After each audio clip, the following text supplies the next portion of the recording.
Hey, what's cracking? How are you doing today? I hope that you, my friend, are sitting pretty and you have everything you need. I hope it's all going your way. But if it's not, if today's not going your way, right now is your chance, to reset. If this is the first time you've watched one of my videos, my name is Ricky Dye, and I went to prison when I was 15 years old. And I was there for over 20 flat years, 20 calendar years. I got out when I was almost 35. And I've been out now for 13, 14 years, and I've been making these videos here recently over the last 4 or 5 months, hoping that maybe I can save someone else from making the mistake that I made, or for nothing else, to help people shift their perspective on the way they look at their life. Because the way you look at things changes everything about the way you face your life and whether you're happy or whether you're not. So if you're not happy, if things aren't going your way, maybe you can listen to a few of these stories and maybe you'll realize your life ain't bad as you think it is. Because if you're sitting there watching this video, chances are you got everything you really need. And the things that you want in your life, they'll come your way when it's the right time. And maybe you don't need those things at all. Some of the greatest prayers that the Lord ever does are the ones that He doesn't answer. And sometimes we realize that later in our life. But today in the video, I haven't been here in about a week. I want to tell you guys that I was sick quite a bit last week. I was in the hospital twice, an emergency room. I don't know why, man. I don't know if I just caught something or if it's my nerves or what, man. We'll get that figured out. But I don't even want to trip on that because that isn't something good.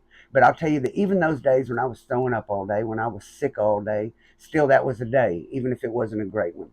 Even a bad day is still a day that we're blessed with. And I remember throwing up in the back seat. My wife was trying to get me to the hospital, and the phone kept giving the directions messed up, and she kept turning and missing it. And she turned around and she said, "I'm sorry that I'm having a bad day, and you got to be part of it."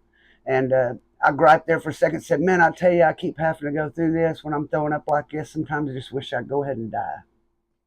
And she said, "I don't want to hear that. We all have our crosses to bear." And I thought to myself, she keeps having these knee surgeries and these cancer surgeries. Here I'm back here whining because I'm throwing up. I think I'll just sit back here and shut up and try to throw up quietly. And so that's what I tried to do. My wife, man, she's one of my heroes, I tell you. She's a great woman, and one of the reasons I'm still out here, I'm sure of it, her and my mother. Now, my mother will be going live with me on the 12th of August, and she's very nervous about it, but she's going to do it with me. We're going to answer you guys' questions.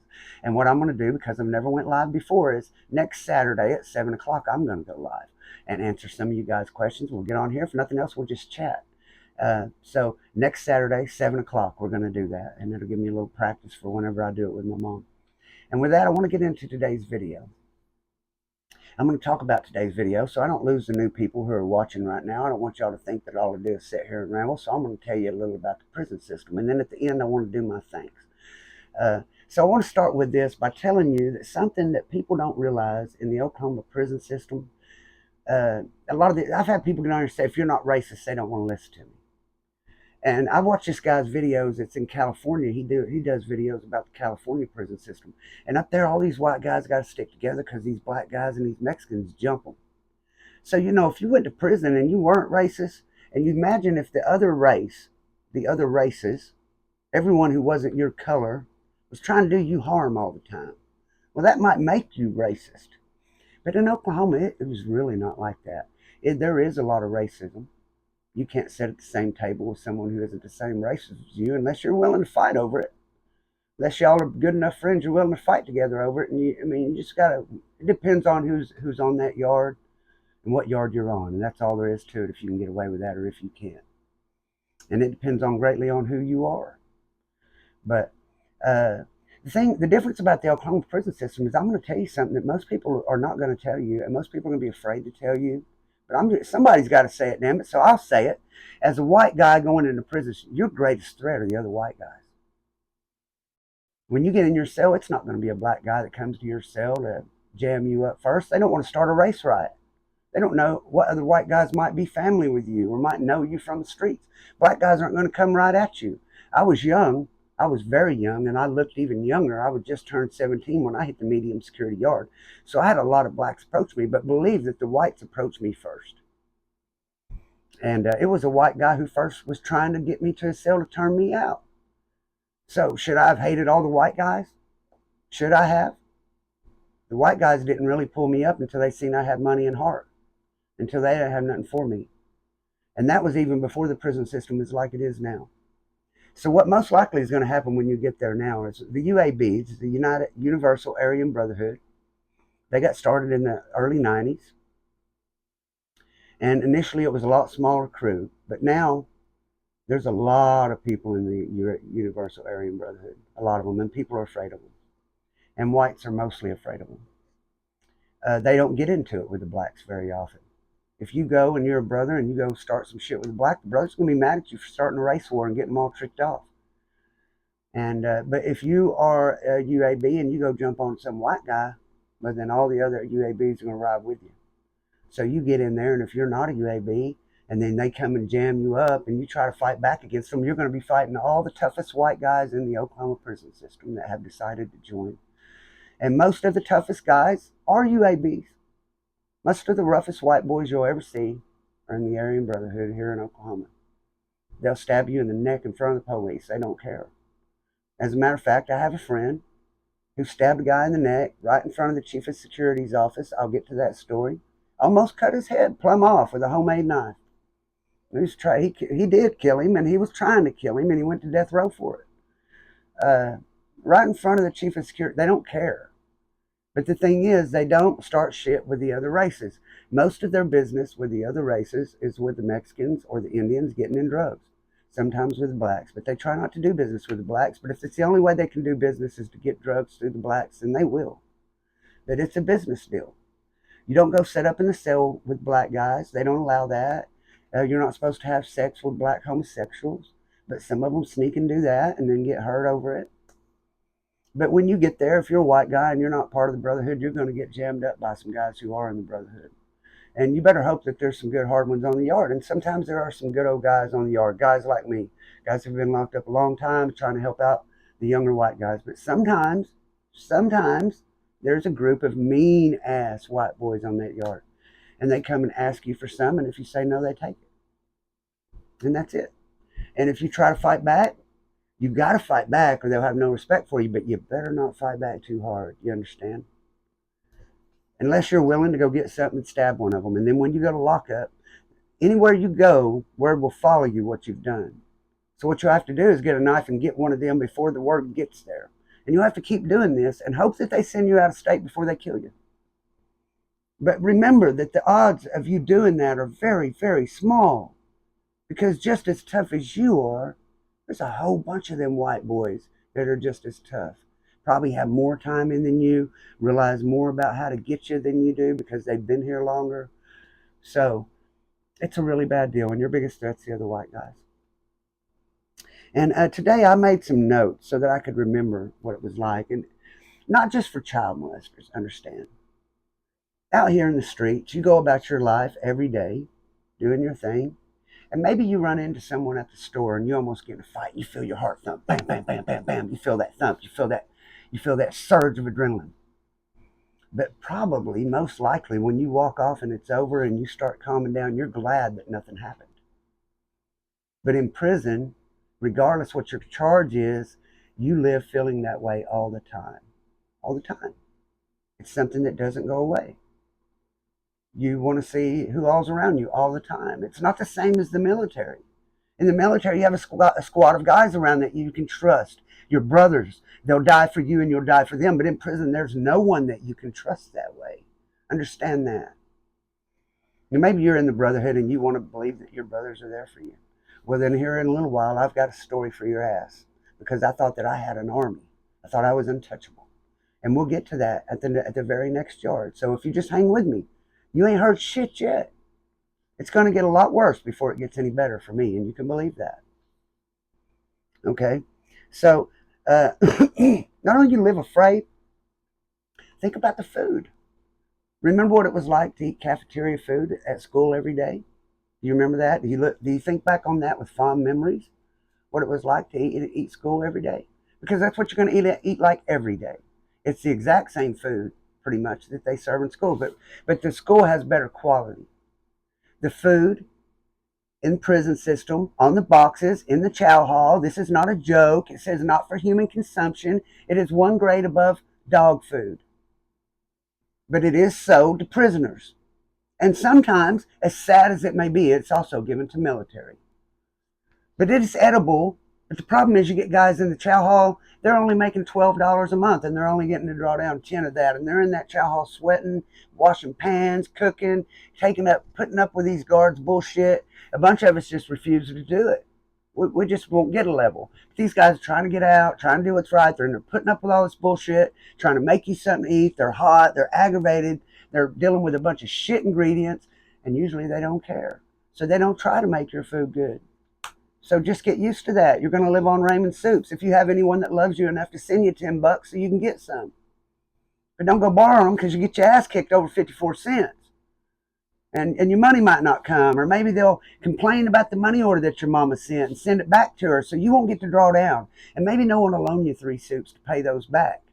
And maybe that guy's a dick. And maybe he don't care that your mama's money got sent back and she'll send you some more and it's only 50 cents, man.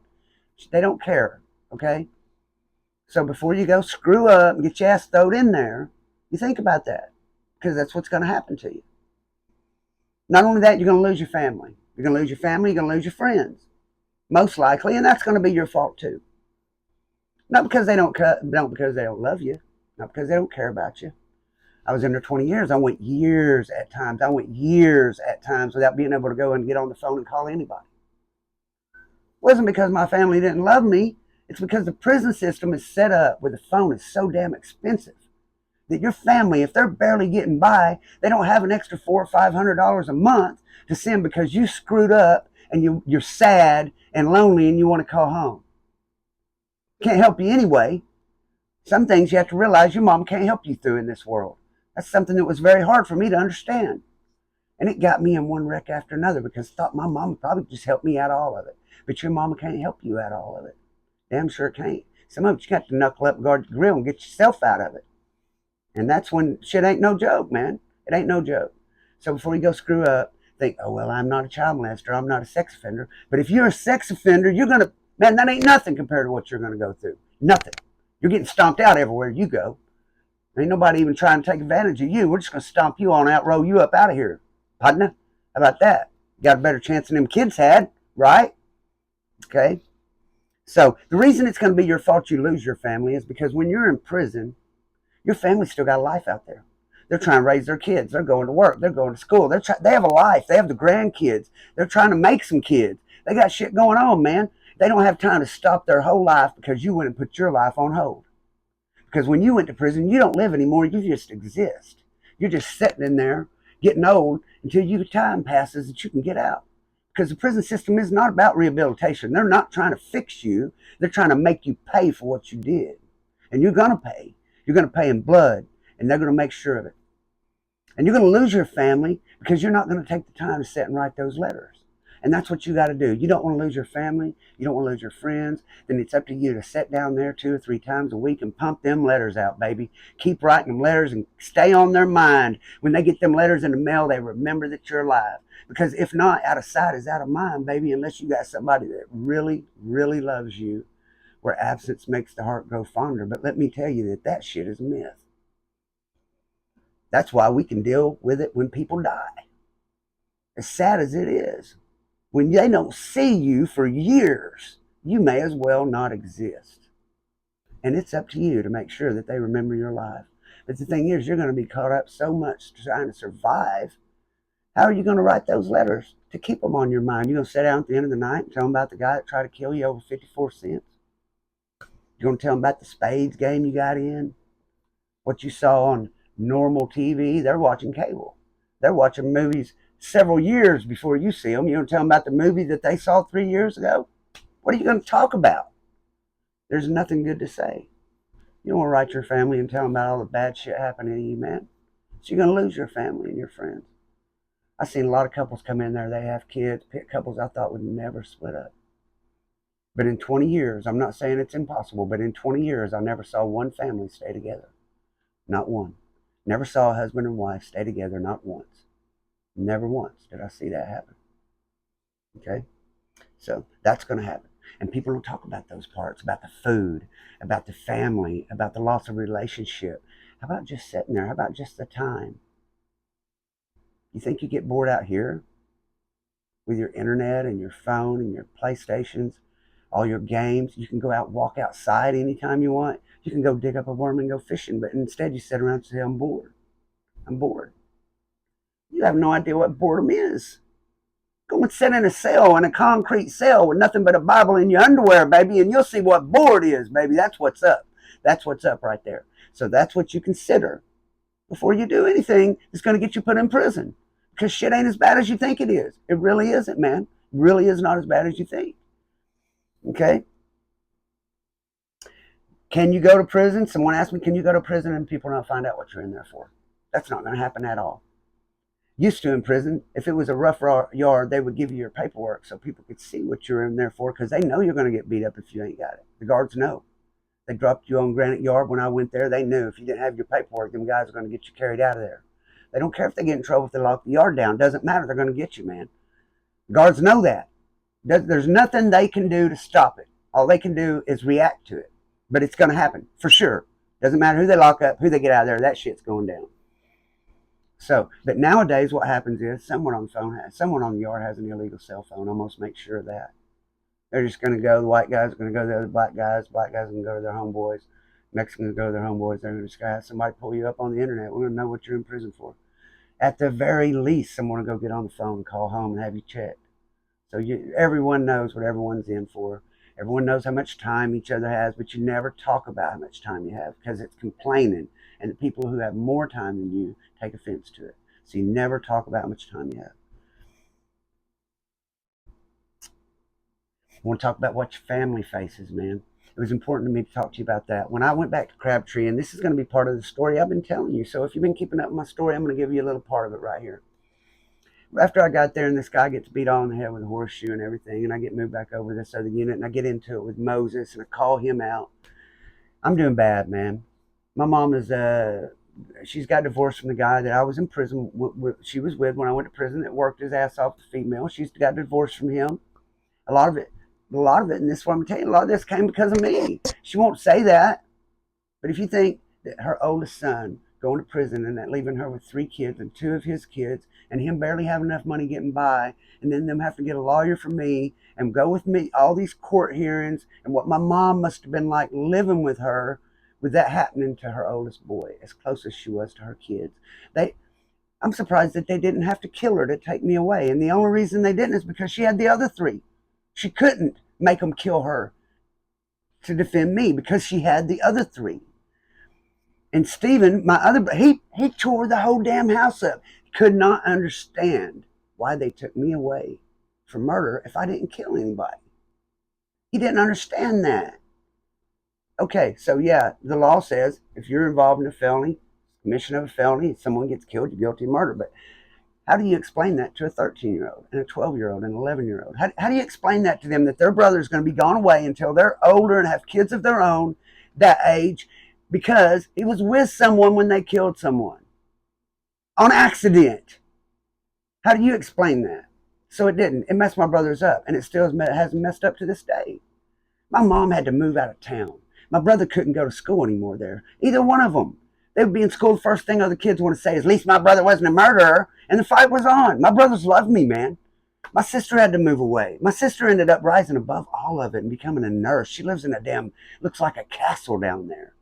Okay, I'm very proud of her. And my brothers, they're okay. They're making it by. My mom's all right now. She's married to a good man.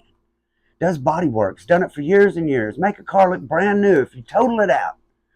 He's a good man. He's everything that my father should have been. But she didn't meet him till later on. And while I'm at Crabtree, she's with this dude. Got her picking up beer cans for money, brother. They're living on site in houses that he's working on. Tells her he's got this degree and he's good at building houses. Really, he's working on building these houses. He's sleeping in the damn things at night. So they don't have no money to help me. So what am I doing? I'm in there. I remember I was taught how to play poker when I was taught how to catch people cheating me and taught how to run the poker game when I was in McAllister. So I opened up a poker game. I started running the poker game. First thing I did is run it on credit for a couple weeks. I only went around and found people I knew I could make pay me. Give them credit, $20 a piece on credit. Then whenever time come, I had them all in debt. I got all that money and I opened up me a cash game. After that, everybody had to bring their cash to the table, and I had me a hustle.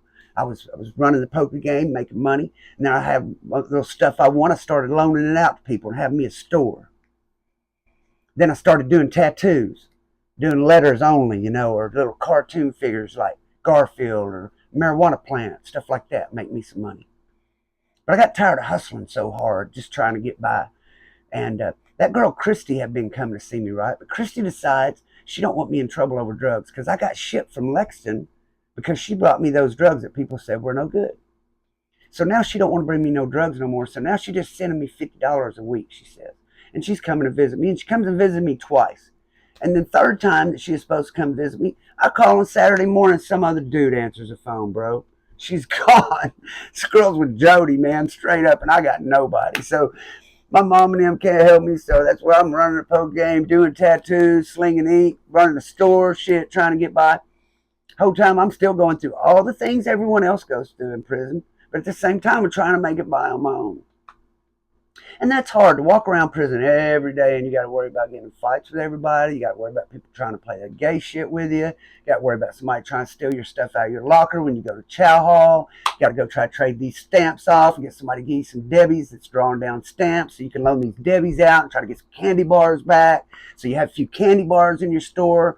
This dude down here's got candy bars, and that's all people want to borrow is candy bars. They ain't borrowing your Debbies, so you got to try to trade them and get some candy bars. Otherwise, you ain't going to have nothing to eat yourself. So you got all this shit going on.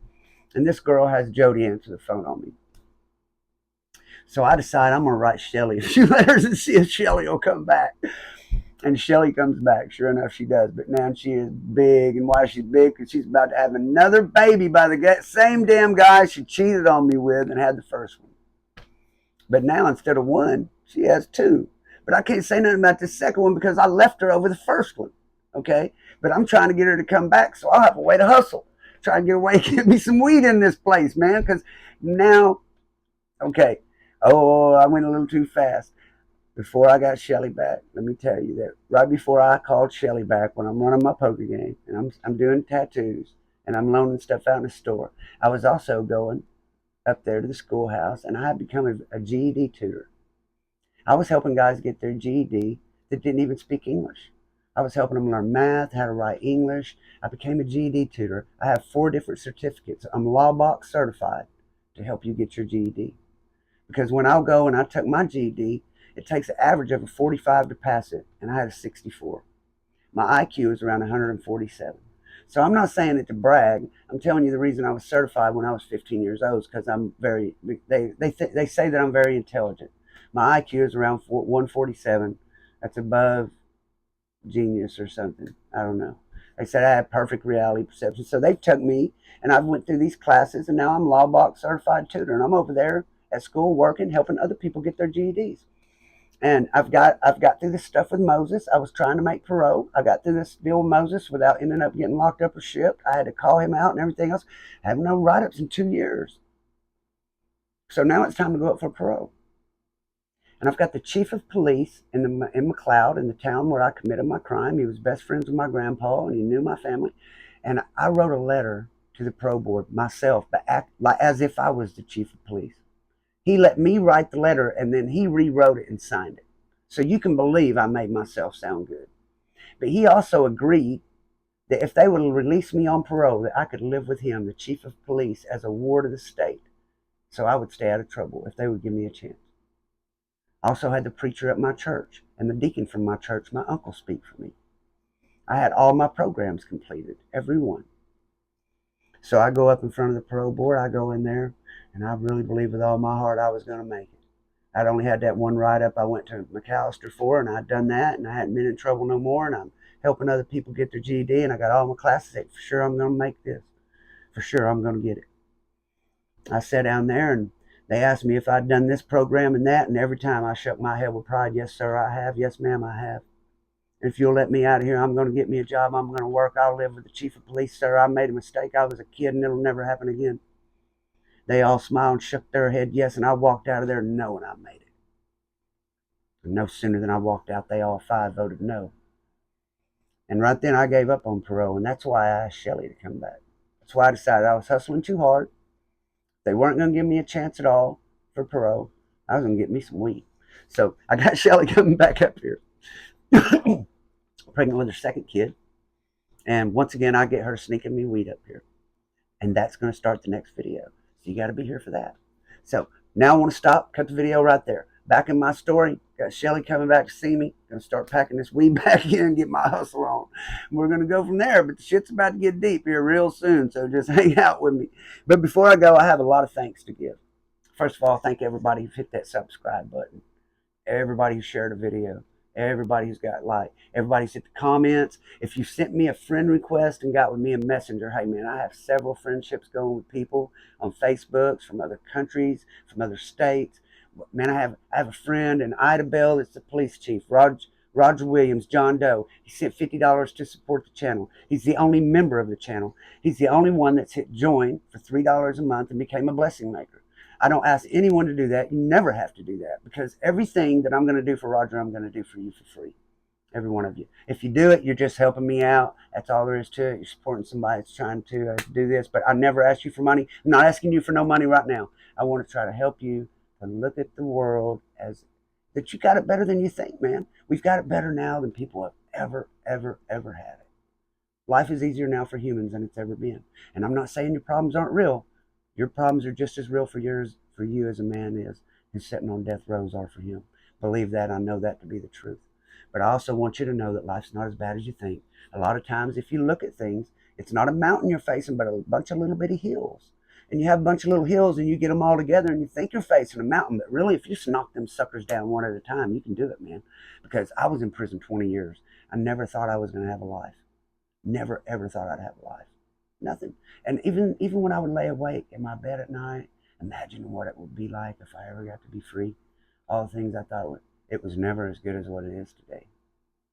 And my wildest dreams were never as good as they are here today. Whenever I'm able to go and see my mom, I can call her when I want to. She's still living, thank the Lord. And I get to lay down and sleep with my wife at night. I don't sleep on a hard mat anymore by myself. And those are the blessings we have that you can't take for granted, man, because they're worth more than money or anything else.